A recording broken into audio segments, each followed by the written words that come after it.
Audio Jungle.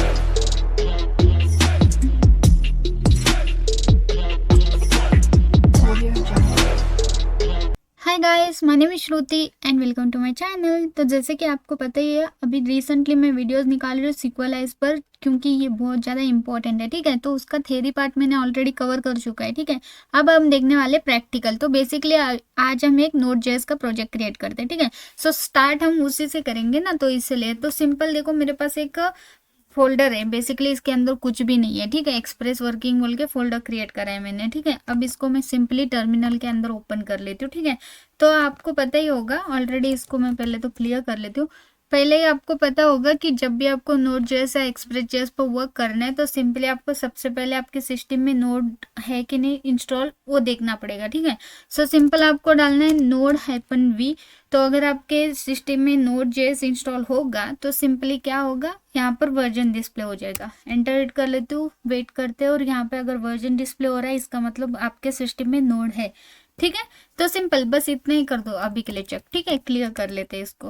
Basically अभी हमें node JS का इंस्टॉलेशन करना है। ठीक है, इसके लिए कुछ भी नहीं करना है, आपके पास एम्प्टी फोल्डर ऑलरेडी है।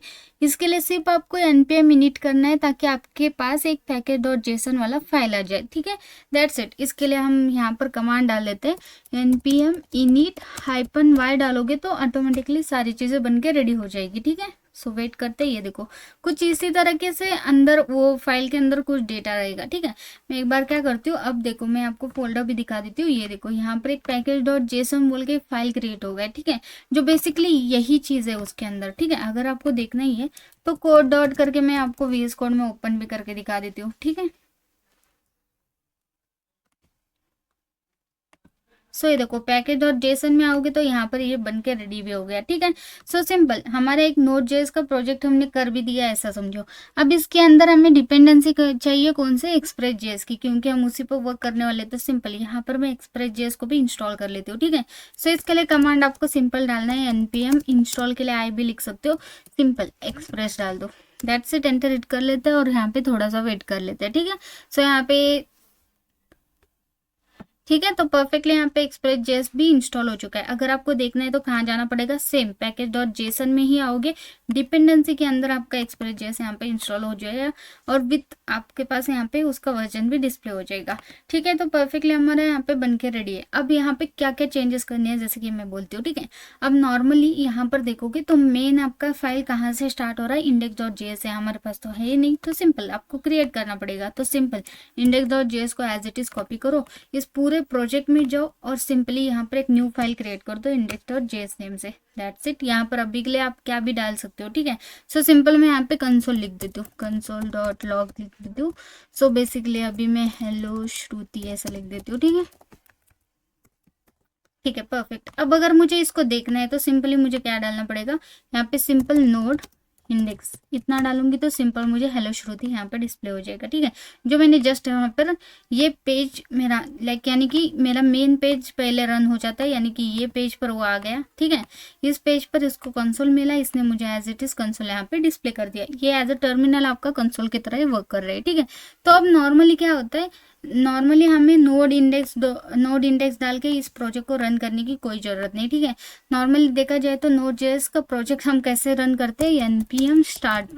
ओके, इस कमांड से हम स्टार्ट अभी रन करेंगे। ठीक है, अब अगर आप करोगे तो ऑब्वियसली एक एरर आएगा। ठीक है, जो आ गया यहाँ पर। ठीक है, इस कमांड से मुझे इस प्रोजेक्ट को रन करना है, तो फिर मुझे क्या करना पड़ेगा, so simple package dot JSON में आओगे। ठीक है, यहाँ तो सिंपल आपको ये वाला एक लाइन ऐड करना है यहाँ पर। ठीक है, उसके बाद आपको क्या करना है, देखो अब स्क्रिप्ट में आते हैं। ठीक है, स्क्रिप्ट में हमने टेस्ट लिखा था पहले, अब इस स्क्रिप्ट को हटा दो। ठीक है, अब मैं चाहती हूँ स्टार्ट पर ये वर्क हो जाए, तो सिंपल यहाँ पे स्टार्ट डालूंगी और यहाँ पे पोलन दूंगी, और स्टार्ट पे क्या हो जाए, तो जैसे मेरा npm स्टार्ट करूंगी तो नोड मोन की तरह हमारा ये वर्क होना चाहिए। ठीक है, सो सिंपल इसके लिए आपको यहाँ पर लिखना है, सिंपली मैं यहाँ पर क्या करती हूँ, सबसे पहले तो देखो यहाँ पे नोड मोन को इंस्टॉल करना जरूरी है, ताकि आपका npm स्टार्ट पर ये वर्क होने लगे। ठीक है, सो सिंपल फिर से आ जाओगे आपके टर्मिनल के अंदर, मैंने यहाँ पे सारी चीज़ें क्लियर कर दी। सिंपल आप npm इंस्टॉल करोगे नोड मोन को। ठीक है, नोड मोन, दैट्स इट, सॉरी मोन, एंटर हिट कर लेते हैं। हमारा यहाँ पे नोड मोन इंस्टॉल हो चुका है। ठीक है, अब आपको क्या करना है, इस नोड मोन का यूज करके आपके इंडेक्स डॉट जेएस फाइल को रन करना है, ठीक है। तो सिंपल यहाँ पर देखो स्टार लिखा था मैंने, नोड मोड लिखोगे, index.js हमारा चलना चाहिए, ठीक है। That's it. आप भी आपको क्या करना पड़ेगा, सिंपल इस प्रोजेक्ट को रन करना है तो npm स्टार्ट पर आपका ये प्रोजेक्ट रन होने लगेगा, ठीक है। सो सेव कर लेते हो, अभी टेक्स्ट कर लेते हैं, इसको मैंने फिर से क्लियर कर दिया और अभी देखो npm स्टार्ट कर देती हूँ एंड यहाँ पर देखना मुझे यहाँ पे डिस्प्ले हो जाएगा हेलो श्रुति, ये वर्क होने लगा और यहाँ पे हेलो श्रुति डिस्प्ले होने लगा, ठीक है। यानी कि मैं कंसोल में ऑब्वियसली यहाँ पे कंसोल लिखी हूँ तो कंसोल में ही दिखेगा मुझे, यहाँ पर कुछ भी और नहीं दिखेगा। जैसे कि मैं यहाँ से रीडायरेक्ट करूंगी मेरे लोकल होस्ट पर वगैरह, वो सारी चीजें आपको index.js में लिखनी पड़ेगी, ठीक है। आई नो कि ये सारी चीजें आपको पता हो गया, अगर आपको नहीं पता है ना तो तब भी यहाँ पर मैं कवर अप कर रही हूँ, ठीक है। सो यहाँ पर आपको सिंपली क्या क्या चीजें लिखनी है, देखो कॉन्स्ट करना है, ठीक है। तो बेसिकली अभी कॉन्स्ट और ये करने की जरूरत नहीं क्योंकि टाइप हमने मॉड्यूल रखा है, तो एक्सपोर्ट भी यूज कर सकते हैं, इंपोर्ट एक्सपोर्ट। सो इंपोर्ट कर लेती हूँ मैं किसको, हम एक्सप्रेस को, कहाँ से, फ्रॉम हमारे एक्सप्रेस से, ठीक है। परफेक्ट, हमारा एक्सप्रेस यहाँ पर इंपोर्ट हो जाएगा। उसके बाद यहाँ पर देखो कॉन्स्ट कर लेती हूँ ऐप, यहाँ पे एक्सप्रेस को कॉल कर लेते हैं, कॉन्स्ट कर लेती हूँ पोर्ट, और यहाँ पे पोर्ट आप अपने मर्जी से दे सकते हो, मैं चाहती हूँ 3000 पोर्ट ले ले बाय डिफॉल्ट, ठीक है। उसके बाद यहाँ पे हम क्या करते हैं, ऐप लिसन कर लेते हैं, पोर्ट चलना चाहिए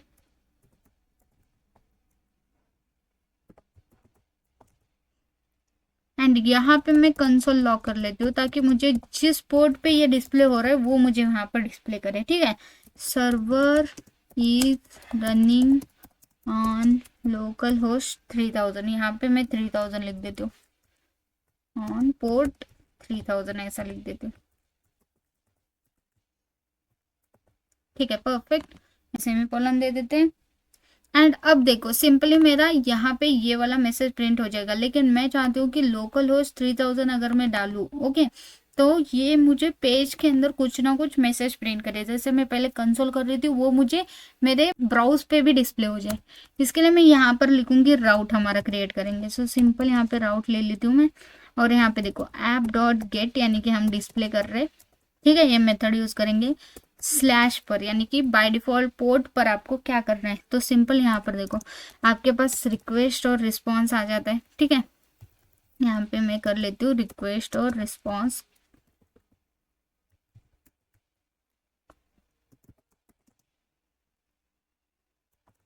एंड यहाँ पे मैं चाहती हूँ कि रिस्पॉन्स मुझे आ जाए डायरेक्ट, ठीक है। तो सिंपल मैं रिस्पॉन्स को कॉल करूंगी, रिस्पॉन्स के अंदर क्या करो, आपको डिस्प्ले करना है तो सिंपल सेंड मेथड यूज करो और यहाँ पे वो लिखो जो आपको डिस्प्ले करना है, जैसे कि मैं लिखना चाहती हूँ hello Shruti, that's it. Save कर लेते हैं। अब देखना यहाँ पर, ठीक है, अब मैं इस प्रोजेक्ट को रन करने की जरूरत नहीं पड़ी मुझे, as it is server running on 3000 port इसने दिखा दिया क्योंकि अपडेट हो रही, जैसे जैसे लिखोगे यहाँ पर वो रिफ्रेश हो रहा है सारी चीजें, ठीक है। अब मुझे जाना है लोकल होस्ट 3000 पोर्ट पर, तो मैं चलती हूँ यहाँ पर, ठीक है। सो सिंपल यहाँ पर चलते, लिख दूंगी मैं लोकल होस्ट 3000, एंटर इट, और यहाँ पर देखो हेलो श्रुति मेरे पास डिस्प्ले हो गया, यानी कि हमारा एक एक्सप्रेस जेएस का यानी कि नोड जेएस का एक प्रोजेक्ट हमारा यहाँ पे प्रॉपर रन कर रहा है, ठीक है। अब हम एक्चुअल में देखते हैं कि सीक्वलाइज का यूज हम कहाँ पर कर सकते हैं और स्टेप बाय स्टेप हर चीजें देखेंगे क्योंकि ये बहुत ज्यादा इंपॉर्टेंट कंसेप्ट है, ठीक है। तो चलो देखते हैं। तो नेक्स्ट स्टेप हमारे पास है जैसे कि सीक्वलाइज का इंस्टॉलेशन करना है, ठीक है। तो बेसिकली सीक्वलाइज क्या होता है आपको पता ही होगा कि बेसिकली सीक्वलाइज का यहाँ पे सिंपल डेफिनेशन मैं आपको बताती हूँ कि Sequelize is an ORM for Node.js that lets you interact with SQL database using JavaScript instead of raw SQL, ठीक है। सो बेसिकली SQL का डेटाबेस अगर आप यूज कर रहे हो, जैसे कि मैं यूज करूंगी आज जैम्प SQL, मैं SQL का, ठीक है। सो सिंपल उसके अंदर तो हमारा ऑब्वियसली टेबल रिलेशनशिप्स है, ओके। तो इसलिए मैं चाहती हूँ कि यहाँ पर मैं इस Node.js के एप्लीकेशन को उस MySQL के साथ कनेक्ट करूँ, ठीक है। सो इसके लिए मैं सीक्वलाइज का यूज कर रही हूँ। तो सिंपल यहाँ पर मैं चाहती हूँ कि सीक्वलाइज का इंस्टॉलेशन करूँ। सबसे पहले मैं टर्मिनल के अंदर आ चुके हैं, यहाँ पे सारी चीजें मैंने क्लियर कर दी है, ठीक है। सो सिंपल इंस्टॉलेशन का कमांड है npm install सीक्वलाइज, सीक्वलाइज CLI, ठीक है। तो सिंपली आपको ये कमांड का यूज करना है और आपका सिक्वलाइज यहाँ पे इंस्टॉल होता है। लेकिन यहाँ पर मैं एक और चीज़ बोलती हूँ, जैसे कि अगर आप ये सिप कमांड यूज़ करोगे तो इसी प्रोजेक्ट के अंदर आपका यहाँ पर ये इंस्टॉल हो जाता है, ठीक है। वही अगर आप चाहते हो कि नहीं मैं ग्लोबली इसको इंस्टॉल करना चाहती हूँ, ठीक है, तो इसके लिए आपको सिंपली यहाँ पर ना -G डालना है। कहाँ पर डालना है? इंस्टॉल जहाँ पे लिखो हो उसके सामने आपका -G डालोगे तो ग्लोबली ये इंस्टॉल हो जाएगा CLI, ठीक है। सो इसका आप यूज़ कर सकते हो ग्लोबली भी। अगर आप किसी भी प्रोजेक्ट में वर्क करना चाहते हो तो सिंपल इनिट करके यूज़ कर सकते हो। अभी मैं ग्लोबली इसको इंस्टॉल करना चाहती हूँ तो इसके लिए मैंने -G ऐड करा है, ठीक है। So that's it. Enter hit कर लेते हैं, इसको थोड़ा सा टाइम दे देते हैं, ठीक है।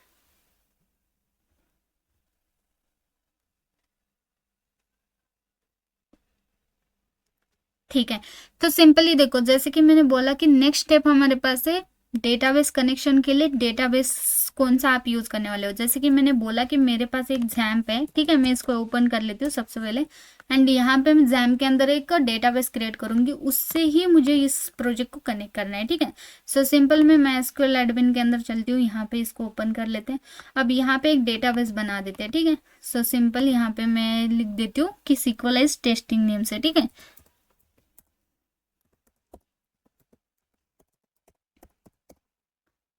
ठीक है, तो सिंपली सिक्वल टेस्टिंग नेम से मैं एक डेटाबेस बनाऊंगी, तो क्रिएट कर लेते हैं।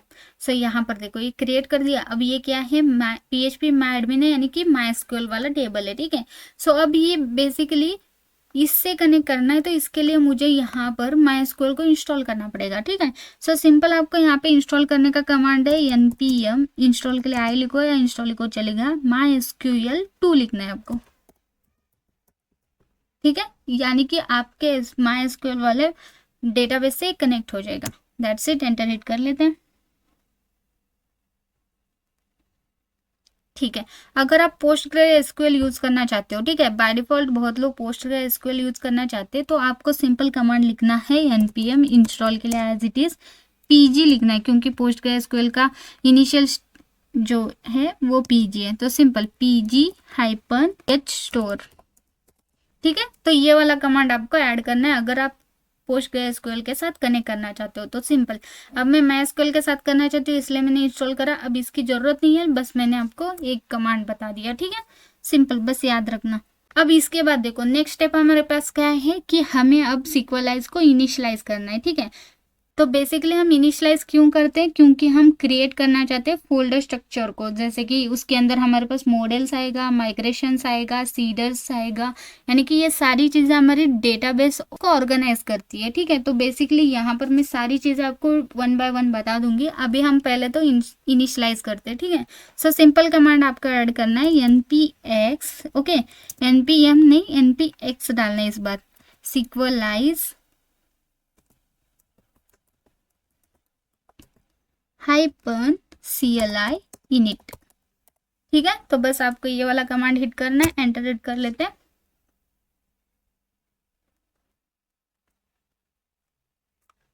तो देखो सिंपली हमारा यहाँ पे इनिशियलाइज भी हो गया। यहाँ पर आपको उसका पूरा CLI का नोड वर्जन, CLI का वर्जन, यहाँ पे ORM का वर्जन डिस्प्ले हो जाएगा। प्लस यहाँ पे देखो क्रिएटेड कॉन्फ़िग वाला फाइल भी आपके पास क्रिएट हो चुका है। प्लस क्रिएटेड जो जो चीज़ें जैसे कि क्रिएटेड मॉडल्स, माइग्रेशन और सीडर्स, ये वाले फोल्डर्स भी आपकी क्रिएट हो चुके हैं, ठीक है। सो 1 बाय 1 मैं आपको बता दूंगी, डोंट वरी। अब मैं कोड के अंदर जाके आपको पहले तो दिखा देती हूँ। ये हमारा index.js था, जो basically as it is hello Shruti मुझे प्रिंट कर रहा होगा, लेकिन अभी मैंने इसको स्टार्ट नहीं करा है, ठीक है। सॉरी, अभी मैंने इसको स्टार्ट नहीं करा है तो वो डिस्प्ले नहीं होगा, ठीक है। So simple. अब देखो मेरे पास यहाँ पे बहुत सारी चीज़ें बन के रेडी हो गई, ठीक है। अब इसको हटा देती हूँ मैं, ठीक है। अब देखो मेरे पास क्या क्या चीज़ें आ गई। कॉन्फ़िग के अंदर मेरे पास एक config.js वाला एक फाइल आ गया, ठीक है। इसके अंदर आपके सारे कॉन्फ़िगरेशंस रहेंगे, ठीक है। जैसे कि डेटाबेस से कनेक्शंस वाले सारी चीज़ें आप यहाँ पे लिख सकते हो। जैसे कि देखो अब मैंने MySQL को बाय डिफ़ॉल्ट यहाँ पे इसने ले लिया, अच्छी बात है। वैसे तो मैं MySQL का ही यूज़ करने वाली थी, ठीक है। तो बेसिकली ये जो डेवलपमेंट का जो भी क्रेडेंशियल यहाँ पे डिस्प्ले हो रहा है, ये आपके टेस्टिंग पर्पज से आप यहाँ पे चेंजेस कर सकते हो। जैसे कि अभी टेस्टिंग पार्ट चालू है, तो मैं जो भी क्रेडेंशियल मेरे अपने इस डेटाबेस से यानी कि हमारे MySQL से, वो सारी चीज़ें मैं यहाँ पे डालूंगी, ठीक है। उसके बाद ये भी आप टेस्ट अगर करना चाहते हो कोई, तो ये यहाँ पर है प्रोडक्शन लेवल का डेटाबेस कॉन्फ़िगरेशन, आप यहाँ पे डाल सकते हो, ठीक। सो 3 टाइप के हमारे पास कॉन्फ़िगरेशन यहाँ पर ऐड कर सकते हो। देखो मेरे पास डेटाबेस अभी जस्ट मैंने क्रिएट करा था जो बेसिकली सीक्वलाइज टेस्टिंग नेम से, ठीक है। सो यहाँ पर डेटाबेस का नेम आपको डिस्प्ले हो ही रहा होगा, ठीक है। सो इसको कॉपी कर लेते हैं, ठीक है। अब इससे कनेक्ट करना है मुझे इस प्रोजेक्ट के साथ। टेस्टिंग कर रही हूँ मैं, ऑब्वियसली डेवलपमेंट के अंदर ही चेंजेस करूंगी। सो यहाँ पर डेटाबेस का नेम देखो, यहाँ पे डेटाबेस डेवलपमेंट लिखा है, इसको हटा के मैं अपना डालूंगी जो है डेटाबेस का नेम, ठीक है। डाल दिया। इसके बाद देखो user name root by default रहता है, आपको पता ही है। तो user name as it is root, password हमारा नल ही रहता है या एम्प्टी छोड़ सकते हो आप। यहाँ पे नल लिखा है, इसका मतलब कुछ भी नहीं है, तो एज इट इज इसका छोड़ सकते हो। अगर आप खुद से पासवर्ड दे चुके हो आपके इसको, ओके, अगर आपने इसको एग्जाम को ऑलरेडी आपका पासवर्ड और यूजर नेम खुद का होगा तो फिर दे सकते हो। हमारा बाय डिफॉल्ट लाइक क्रिएटेड है, इसलिए ये दोनों चीजें बाय डिफॉल्ट ऐसी ही आने वाली है, ठीक है। सो कर दिया। होस्ट आपका यहाँ पर ये ले रहे, आप लोकल होस्ट भी यहाँ पर लिख सकते हो, ठीक है।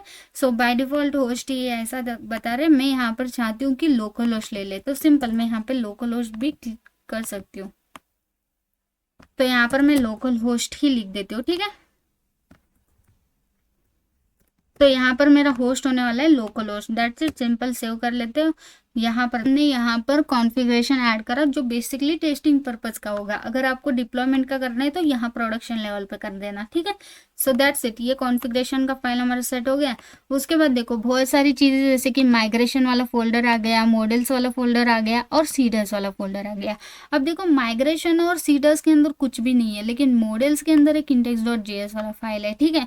तो बेसिकली ये क्या है क्या नहीं है हम देखते हैं, ठीक है। वैसे मैं पहले ये बता देती हूँ कि ये फाइल्स किस लिए होते हैं, ठीक है। जैसे माइग्रेशन वाला फाइल, मॉडल्स वाला फाइल और हमारे पास सीडर्स वाला फाइल है, तो ये क्या पर्पज से हमारे पास क्रिएट हो चुका है, ठीक है। तो बेसिकली देखो सबसे पहले हम मॉडल्स का देखते हैं क्योंकि ये बहुत ज़्यादा इंपॉर्टेंट रहता है। जैसे कि मॉडल डेफिनेशन क्या है, देखो simple model represent database table with each property mapping to a column, ठीक है। यानी कि आपके डेटाबेस के अंदर अगर आपने एक टेबल क्रिएट करा है तो उस टेबल के अंदर के जो कॉलम्स है उस एक एक कॉलम रिलेट करता है इस मॉडल के अंदर, ठीक है। जैसे कि आप इसके अंदर क्या आप ऐड करना चाहते हो, आपके रोज जितने भी आप टेबल के अंदर रोज क्रिएट करोगे वो सारे यहाँ पर डिफाइन होंगे, ठीक है, सिंपल। उसके बाद नेक्स्ट हमारे पास आता है माइग्रेशन। माइग्रेशन क्या होता है, तो माइग्रेशन एक डेटाबेस स्कीमा चेंजेस है, यानी कि आपके कॉलम्स, ठीक है। तो इसका हम एक सिंपल ये देखते हैं कि माइग्रेशन क्रिएट और अपडेट डेटाबेस टेबल, ओके। यानी कि आपका पूरा का पूरा टेबल जो है वो क्रिएट और अपडेट का काम करता है माइग्रेशन फोल्डर, ठीक है।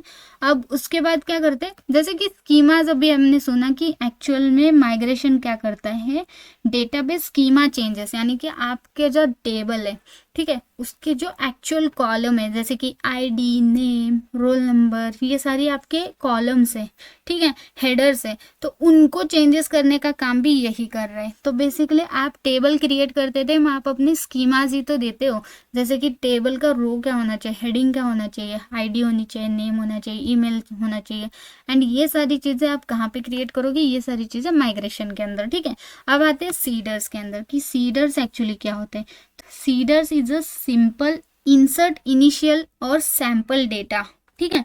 बेसिकली इसका मतलब क्या है, जैसे कि समझो बाय डिफ़ॉल्ट आपको टेस्टिंग पर्पस से कोई डेटा एंटर करना है, ठीक है। जैसे कि बहुत चीज़ें देखा जाए तो ये बहुत ज़्यादा इंपॉर्टेंट हम बोल सकते हैं, क्योंकि देखो एक यूज़र का डेटा है, ठीक है, उसमें पूरा यूज़र का डेटा के साथ आप एडमिन का डेटा भी स्टोर करते हो, लेकिन आप नहीं चाहते हो कि एडमिन डेटा के लिए एडमिन को फॉर्म क्रिएट करा जाए, ठीक है। सो इसके लिए आप क्या कर सकते हो, एक सीडर्स के अंदर एक टेस्टिंग पर्पस से एडमिन का डेटा ऑलरेडी फिल करके रख सकते हो, ताकि इसका यूज़ ऑटोमेटिकली हो जाए। जैसे प्रोजेक्ट रन हो जाए, एडमिन का डेटा ऑटोमेटिकली क्रिएट होके उस यूज़र वाले टेबल के अंदर स्टोर हो जाए, दैट्स इट।